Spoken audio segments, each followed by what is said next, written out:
Salut les Anacalypsiens, bienvenue dans cette nouvelle vidéo d'Anacalypsie. Aujourd'hui on se retrouve pour en terminer avec One Piece. Alors bien sûr vous voyez qu'on est que sur l'épisode 3, mais quand je dis que je vais en terminer, c'est que là je vais tourner à la suite toutes les vidéos sur les épisodes qui restent, du 3 au 8. Et comme ça il ne me restera plus qu'à faire le montage, mettre les vidéos en ligne, et comme ça vous n'aurez plus de trous entre chaque épisode. Enfin, de trous dans le sens où des fois il y a des semaines vides alors que normalement il devrait y avoir une vidéo. Mais comme justement je commence à avoir plus de temps libre puisque presque fini mon contrat de travail, du coup ça me permet de plus facilement tourner et ensuite faire le montage des vidéos. Voilà.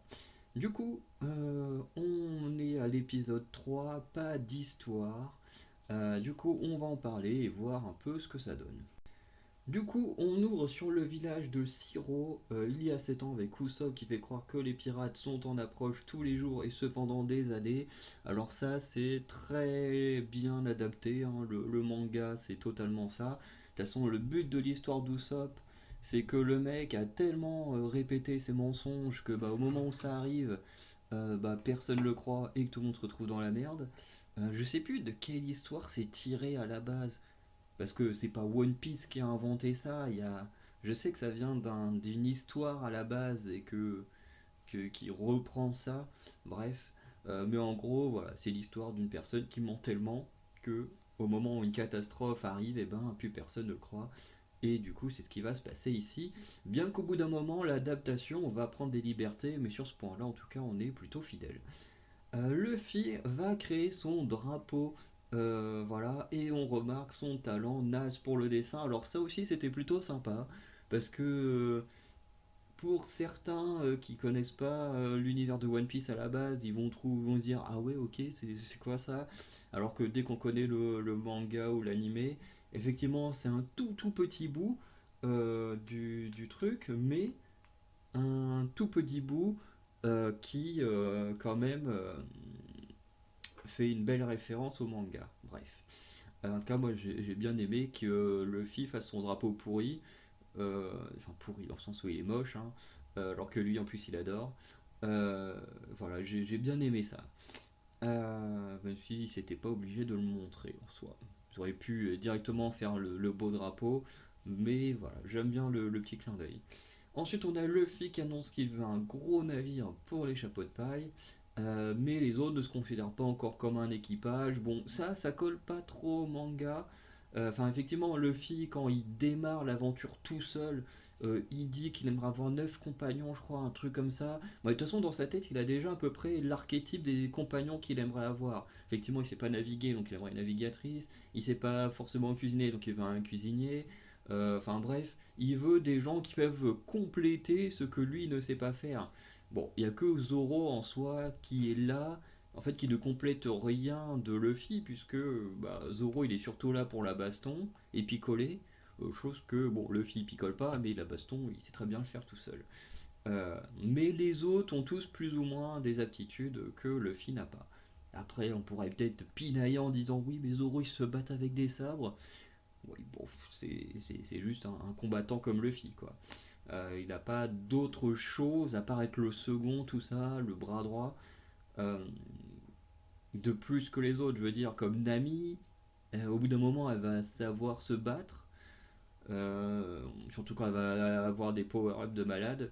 Euh, mais à la base, sa grosse qualité, c'est de navigatrice. Je veux dire, tu enlèves Nami, l'équipage, c'est plus pareil. Je veux dire, ils peuvent plus naviguer sans Nami, puisque c'est la seule qui connaît hyper bien les mers et tout. T'enlèves Zoro, la plupart des gens ils savent se battre. Donc voilà, c'est ce que je veux expliquer. Je ne dis pas que Zoro il sert à rien ou quoi que ce soit, hein, parce que je sais que Zoro est un des persos les plus aimés. Bon, moi je fais pas partie de ces grands fans, mais voilà, je ne dis pas que Zoro est un mauvais personnage, mais je veux dire que si tu soustrais en réfléchissant à certains points, effectivement, Zoro, c'est peut-être celui que tu peux plus facilement enlever de l'équipage. Puisqu'il n'est pas navigateur, il cuisine pas, il fait pas de musique, il a aucune connaissance comme Robin ou Brooke. Bref, voilà. Ensuite, on retrouve Kobe et Hermep sur le navire de Garp. et qui vont devoir faire leurs preuves pour rester sur le navire. Et Garp va notamment prendre Kobe sous son aile.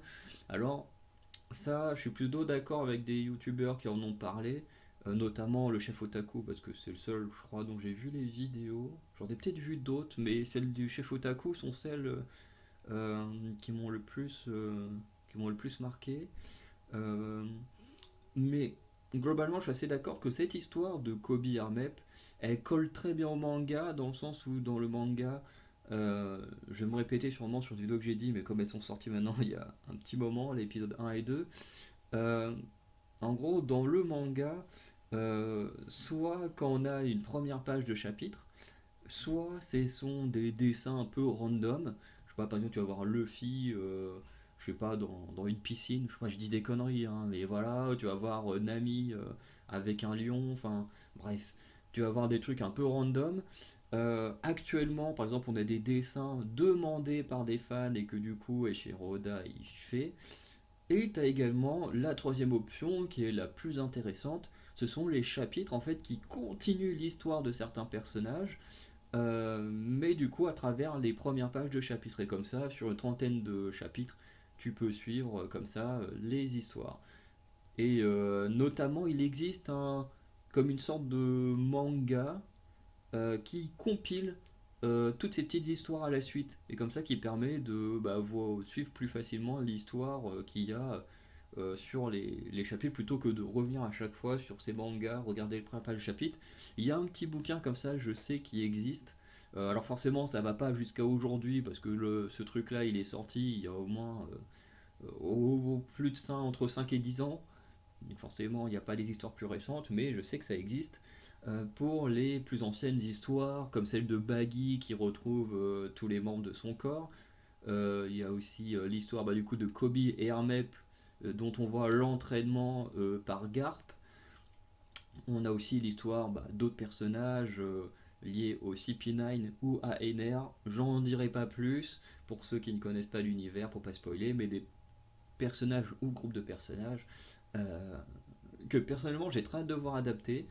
Euh, mais voilà, dont je ne dirai pas plus pour ceux qui connaissent pas.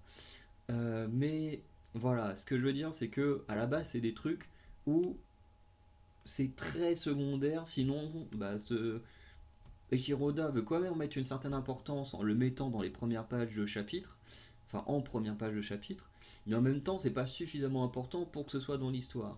Alors que là, je trouve que ça prend beaucoup, beaucoup trop d'importance. Alors nous, en tant que spectateurs, ça nous permet d'apprendre des informations de temps en temps, mais je suis plutôt d'accord avec le chef Otaku quand il dit que ça prend trop d'importance, puisque au final, on suit tout autant l'histoire de Kobe que celle de Luffy. Alors que l'histoire, ça s'appelle quand même One Piece. One Piece, c'est quoi? C'est un trésor qui permet de devenir le roi des pirates.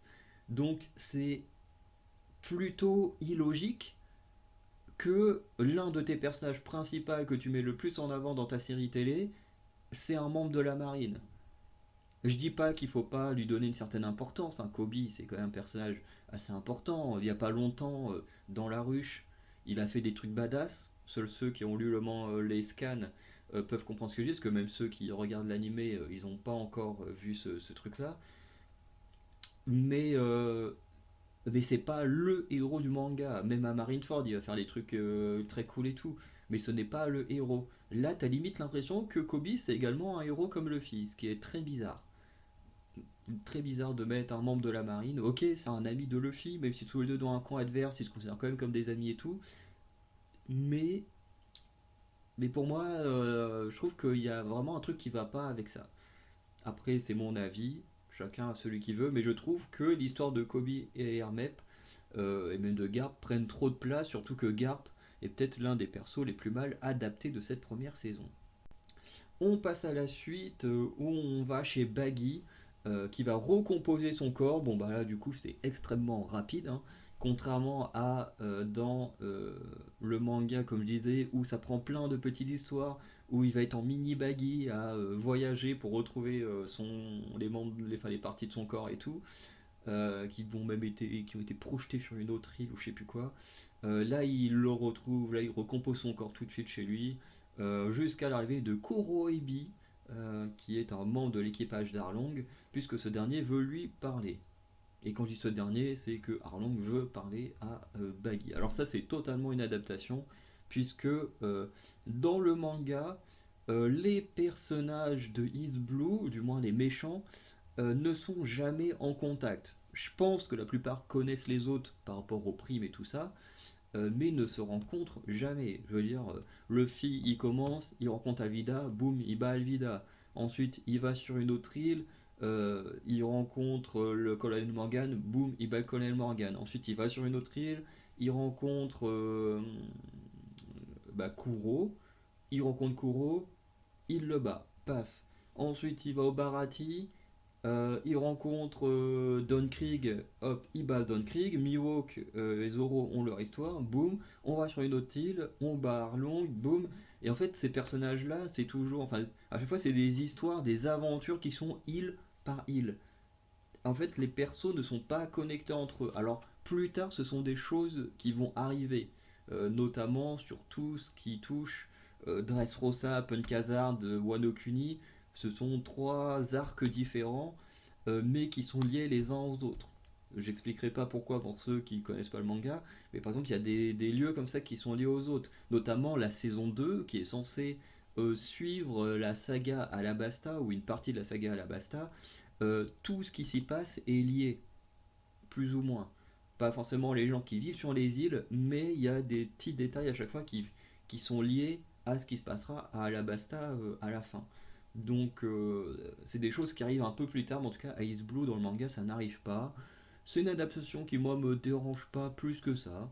Je me dis en même temps, les mecs ils sont tous connus, c'est tous des pirates, donc pourquoi est-ce qu'ils se seraient pas déjà rencontrés, ou pourquoi est-ce que certains n'auraient pas cherché effectivement à dominer les autres pour vraiment être le pirate le plus fort des mers? Parce que c'est vrai que dans le manga ils sont tous en mode t'es moi le meilleur pirate d'East Blue, et en fait ils n'ont jamais cherché à se rencontrer, à battre les autres, et qui eux-mêmes revendiquent le titre du meilleur pirate d'East Blue. Enfin c'est quand même un peu bizarre hein, que dans le manga ils se revendiquent tous ce titre-là, mais que personne n'ait rencontré les autres ou affronté les autres pour vraiment être le meilleur d'East Blue. Bref. Du coup, je trouve que ça, c'est plutôt une bonne idée d'avoir fait ça dans la série télé. Le trio, du coup, Luffy, Nami et Zoro se retrouvent au chantier naval de Siro. Alors, j'ai pas le souvenir qu'il y ait un chantier naval à Siro. Enfin, des vieux souvenirs que j'ai de cet arc-là, dans mes vieux souvenirs, il n'y a pas de chantier naval. C'est un peu une réadaptation, mais logique par rapport à ce qui est censé se passer dans cet arc vers la fin. Du coup, on a Nami qui veut en voler un, tandis que Luffy veut un navire normalement, du coup en l'achetant, et tombe notamment sous le charme du Vogue Mary et va rencontrer Usopp qui est en train de bosser dessus, si je dis pas de bêtises. Du coup, Usopp dit qu'il ne peut pas vendre de bateau, mais décide de leur présenter Kaya. Et du coup, dans le manga, j'arrive pas à me souvenir comment Luffy et Usopp se sont rencontrés. D'ailleurs, j'ai même pas le souvenir de si Kaya a rencontré Luffy et la clique. Euh, j'ai peu de souvenirs de cet arc-là. Enfin, j'ai des souvenirs, mais pas liés à Kaya. Je me souviens d'histoires où t'as Usopp à la fenêtre de Kaya qui lui raconte des histoires et tout, mais j'ai pas plus d'histoires liées à Kaya, parce que c'est vrai que là, dans l'épisode 3 et 4, on passe beaucoup, beaucoup de temps dans le manoir de Kaya, alors que dans le manga, le manoir, je crois qu'on n'y met même pas les pieds, ou très très rarement. Donc c'est pas aussi marquant les deux. Enfin, du moins, les chapeaux de paille de mémoire n'y mettent pas les pieds. De toute façon, comme je l'ai déjà dit sur cette chaîne, si vous avez vu ma vidéo que j'ai fait sur les changements, voilà, je vais bientôt recommencer One Piece au début. Je pense que je vais même commencer à lire les chapitres bientôt, même dans la semaine, je pense. Mais tout ça pour dire que du coup ça va me permettre de me remettre les idées en place sur ce qui s'est passé au tout début de l'histoire, parce que j'en ai des souvenirs, mais pas suffisamment pour me souvenir en détail de ce qui se passe. Mais en tout cas, c'est plutôt sympa. Ensuite, on a Usopp du coup qui amène le trio jusqu'à la maison de Kaya, hein, comme je disais. Voilà. Et on apprend que c'est son anniversaire à Kaya, donc ça c'est plutôt une bonne adaptation du manga, puisque c'est bel et bien l'anniversaire de Kaya, puisque tout l'enjeu se joue sur le fait qu'elle va devenir majeure. Du coup, Usopp présente le trio comme étant son équipage. On a Nami qui est très contente parce qu'elle voit que Kaya est riche et elle se dit ah ouais, je vais pouvoir la voler. Bon, voilà. Usopp va offrir un caillou à Kaya en faisant croire qu'il s'agit d'une perle géante qu'il a récupéré en combattant un poisson rouge géant. Alors ça, c'est très très intéressant puisque ça fait partie des mensonges que raconte Usopp. Euh, et en fait, ce qu'il faut savoir avec Usopp, je n'entrerai pas dans les détails, mais en gros, Usopp, c'est clairement le personnage qui sort des mensonges, mais qui sont, comment dire, tellement what the fuck que tu te dis jamais ça peut exister. Et pourtant, certains de ces plus gros mensonges vont vraiment se réaliser. Et alors, dans le manga, ce truc du poisson rouge géant, ça va vraiment se produire. Alors il va pas voler une perle géante, un poisson rouge géant, mais on va vraiment voir un poisson rouge géant dans le manga. Est-ce que dans l'animé, ils vont avoir le budget de faire ça dans la saison 2, puisque c'est censé se passer sur un arc lié à Alabasta? Est-ce que ou Netflix aura le budget pour faire un truc comme ça en CGI? Je sais pas. Mais en tout cas, soit c'est un clin d'œil au manga, soit ils vont encore plus appuyer le truc en le faisant apparaître. Mais voilà. Et du coup, on a Kaya, dont on se rend compte qu'elle vit beaucoup d'une maladie, et notamment des histoires d'Usopp qui lui racontent tout et n'importe quoi. Ensuite, on a le trio qui a eu l'occasion du coup de se laver, de pouvoir se changer, parce qu'effectivement, il n'y a pas de douche hein, dans le petit navire dans lequel ils sont. Ce qui va changer sur les autres navires, bien que du coup, il y a un rythme de vie, mais voilà. Euh, voilà, ils vont être plutôt classe dans leur nouvelle tenue. Nami va avoir un discours contre les riches, n'appréciant peu ces derniers. Alors ça, c'est un discours qui est débile euh, par rapport au personnage de Nami. Et d'ailleurs, c'est un point que le chef Otaku a bien mis en avant dans ses vidéos, c'est que Nami, c'est une fille qui aime l'argent. Effectivement, ça c'est très très mal adapté dans le manga. Alors le perso est très bien adapté, mais ce détail-là est pas bien fait du tout. Le truc c'est que Nami, certes, elle vole pour son histoire liée à Arlong, mais pas que. Nami, elle vole aussi de l'argent juste parce qu'elle kiffe l'argent. Je veux dire, dans le manga, elle a toujours ses yeux qui se transforment en berry dès qu'elle voit de l'or ou qu'elle peut se faire du fric facile ou quoi que ce soit. C'est une femme qui kiffe l'argent. Donc, adapter Nami en l'utilisant et en lui faisant sortir de sa bouche, ouais, je vole des trucs parce que je déteste les riches, alors que la meuf, elle vole tellement d'argent qu'elle est bien plus riche que certaines personnes chez qui elle va. Notamment dans le manga, elle vole tellement de trucs, même Kaya à côté, elle est pauvre. Enfin, je veux dire, c'est ridicule. C'est ridicule. Après, bon, le problème de Nami, c'est l'équipage, hein, parce que c'est arrivé plusieurs fois que l'équipage se retrouve sans argent parce qu'ils ont dépensé leur argent n'importe comment. Du coup, c'est Nami qui gère les finances et surtout qui se fait beaucoup de bénéfices sur le dos de ses camarades. Mais c'est pour dire à quel point l'argent, c'est son kiff. Et je comprends pas pourquoi ils l'ont adapté en mode ouais, moi je vole contre les riches, nanana. Ok, surtout que Arlong, c'est même pas quelqu'un de riche. Enfin, je veux dire, encore ce serait un riche qui ait détruit sa vie, je comprendrais le discours, mais c'est même pas le cas. Dans son discours, il vient de nulle part. Il vient de nulle part parce qu'en plus, elle a eu tout ce qu'elle souhaitait quand elle était enfant, jusqu'à l'arrivée d'Arlong et tout. Arlong n'est même pas riche, donc en fait, il n'y a aucune raison à ce qu'elle déteste les riches.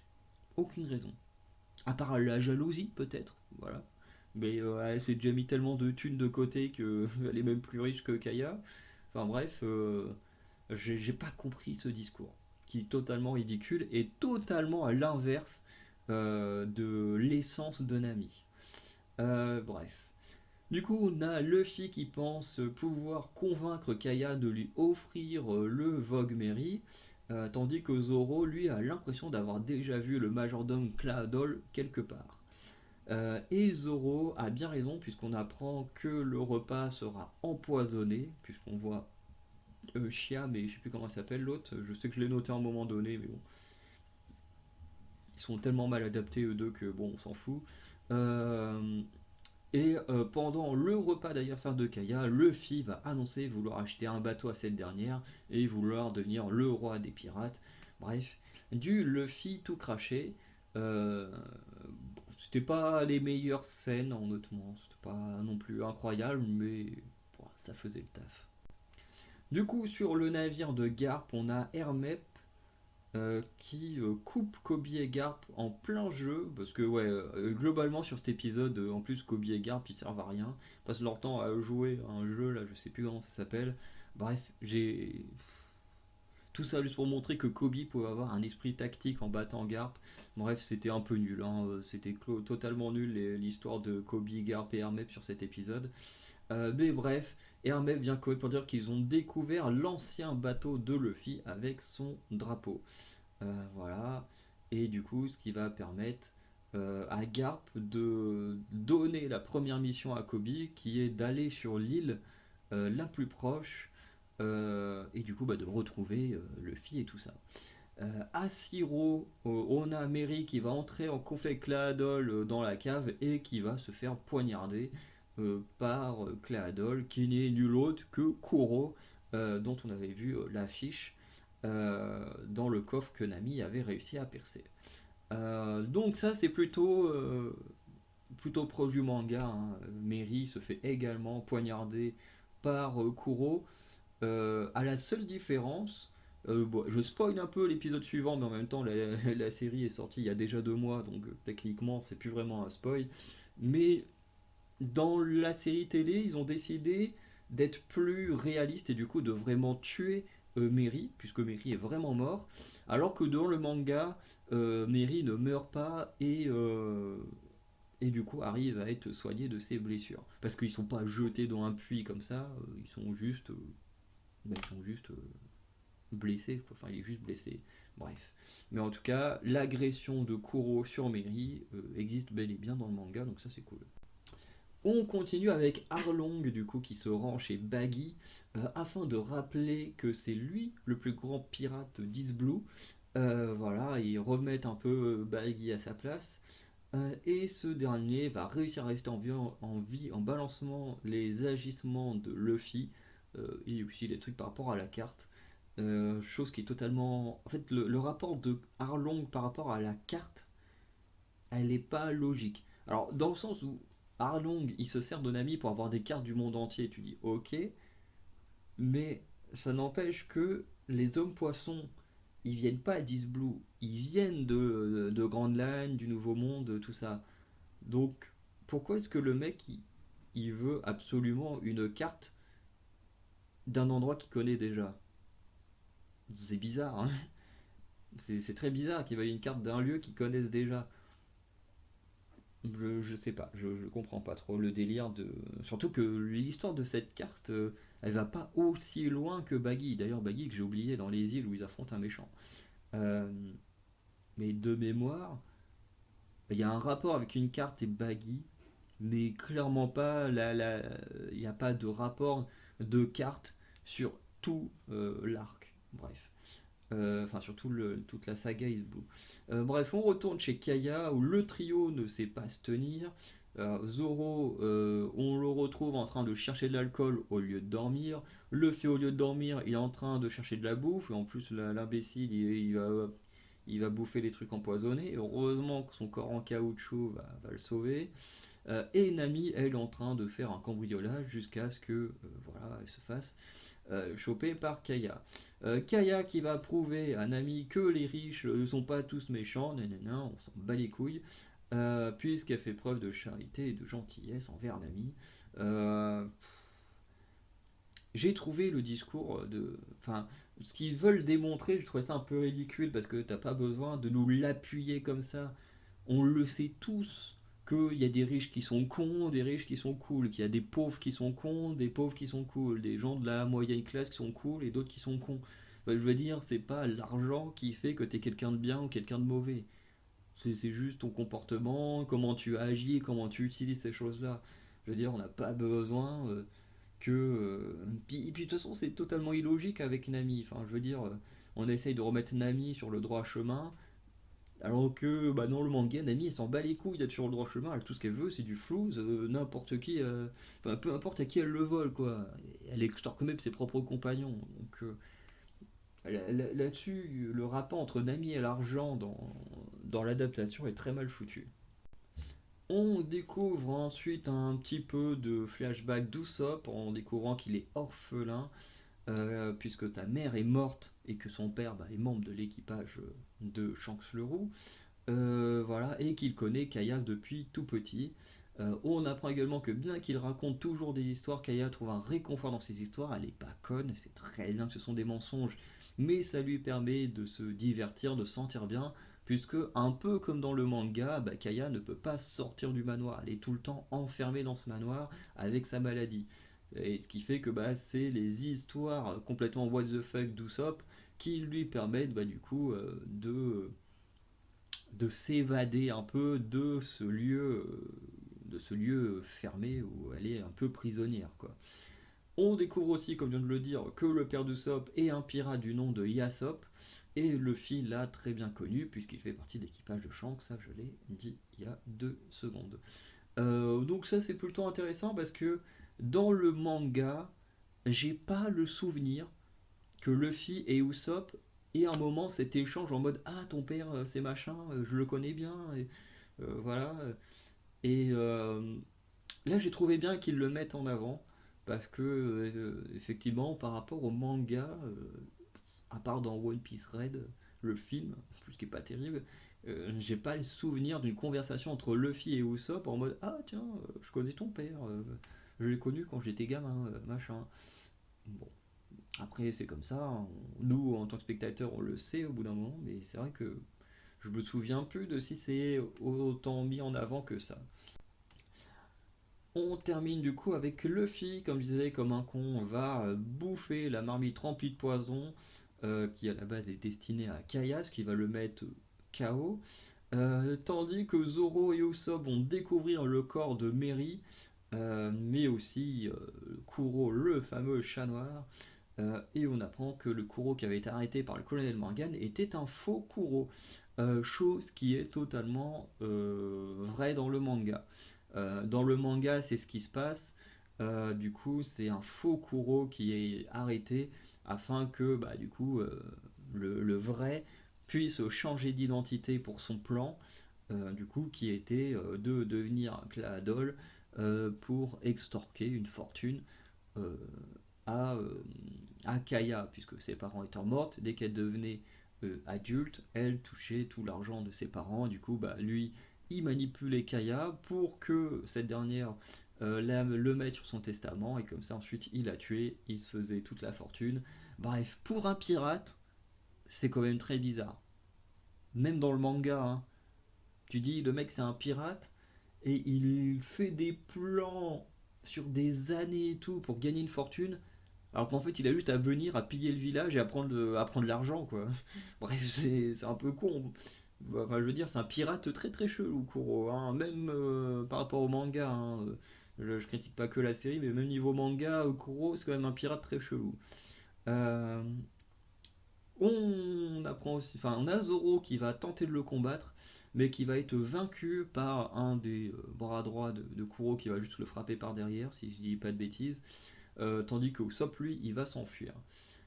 Du coup, après sa nuit avec Kaya, Nami va décider de reposer tout ce qu'elle a volé. Pareil, ça n'est toujours pas notre Nami. Nami, elle vole, elle s'en bat les couilles. Je veux dire, c'est décevant ça. Et Usopp va tenter d'alerter le village de la venue des pirates, mais comme on le disait en début d'épisode, eh ben, plus personne ne le croit puisqu'il fait ça tous les jours depuis qu'il est enfant. Voilà. Et du coup, là, on a le rapport qui change au manga. C'est que dans le manga, du coup, la marine n'est pas du tout là. parce que de toute façon, l'équipage chapeau de paille n'est pas du tout traqué, personne ne les connaît. Mais là, ici, il y a la marine avec Kobe qui apparaît en disant qu'il croit Usopp du danger auquel doit faire face le village de Siro. Bref, pour cet épisode, on a un épisode sympa. C'est pas du tout le meilleur de la série, parce que les épisodes sont quand même parfois un peu longs pour ce que, entre guillemets, ce que ça raconte. Je veux dire, là on a un épisode qui en gros est juste là pour installer ce qui va se passer par la suite. Le truc c'est qu'en soi tu peux faire un épisode un peu plus long et coter des choses des deux côtés et garder l'arc sur un épisode. Parce que là globalement t'as un épisode où on t'installe juste tout ce qu'il faut pour comprendre, enfin pas pour comprendre, mais pour en arriver à la bataille qu'il y a dans l'épisode suivant, parce que l'épisode suivant c'est beaucoup plus de baston qu'autre chose. Euh, et du coup c'est très dommage. Parce que là, ça fait un épisode très long, avec une amie qui, sur le côté de l'argent, est très mal adaptée. On a des passages avec Kobe et Garp, j'en ai peu parlé, mais ils sont totalement inutiles, dont on s'en fout complètement. Après, le reste, ça va. Sauf que on se fait chier, quoi. C'est quand même entre 40 et 50 minutes d'épisode où on est juste en train de t'installer un contexte pour la suite. Alors qu'il y a plein de choses qui peuvent être enlevées. T'enlèves Garp et Kobe, tu gagnes du temps. T'enlèves Baggy et Arlong, pareil, tu gagnes du temps. T'enlèves les morales de Kaya sur l'argent et on garde notre Nami normal. Tu gagnes du temps et tu peux placer la bataille finale sur le même épisode. Et là, ils ont décidé de faire ça en deux épisodes, mais ce qui fait qu'on a quand même cet épisode 3 qui est quand même plutôt indigeste. Il se passe plein de choses intéressantes, plein de choses bien adaptées, mais ça reste quand même assez indigeste par rapport à ce qu'ils auraient pu faire. Il y a plein de trucs qui sont totalement inutiles en termes d'adaptation et on aurait pu raccourcir tout ça. Parce que cet épisode 3, je peux vous le dire que c'est sûr, l'épisode 3 et 4, c'est pas des épisodes que j'ai envie de revoir. Encore une fois, j'ai dit, il y a des trucs qui sont bien adaptés, d'autres moins. C'est pas mauvais, mais j'ai pas envie de revoir cet épisode, hein. Le 4 non plus d'ailleurs, hein. Après, c'est normal, j'ai déjà raconté, mais moi je suis un gros fan de Sanji. Et même quand j'avais relu le manga il y a presque 10 ans, parce que j'étais encore au lycée quand. Non, c'était au début de la fac, donc c'était il y a un peu moins de 10 ans. C'était il y a 6 7 ans à peu près, quand j'avais commencé à relire le manga. C'est vrai que jusqu'à l'arrivée de Sanji, c'est pas que je m'ennuyais, mais quand même, j'attendais avec impatience que mon Sanji arrive. Et dans la série télé, ça me fait un peu pareil. Tant que Sanji est pas là, je suis en mode, putain, quand est-ce qu'il arrive? C'est Sanji, moi, mon petit chouchou. Donc, bref. Après, c'est normal, hein. Pour ceux qui préfèrent Zoro, bah, ils sont contents, il est là dès le début. Mais des gens comme moi qui préfèrent Sanji, bah, c'est quand même long d'arriver jusqu'à son arrivée. Même si les histoires sont intéressantes.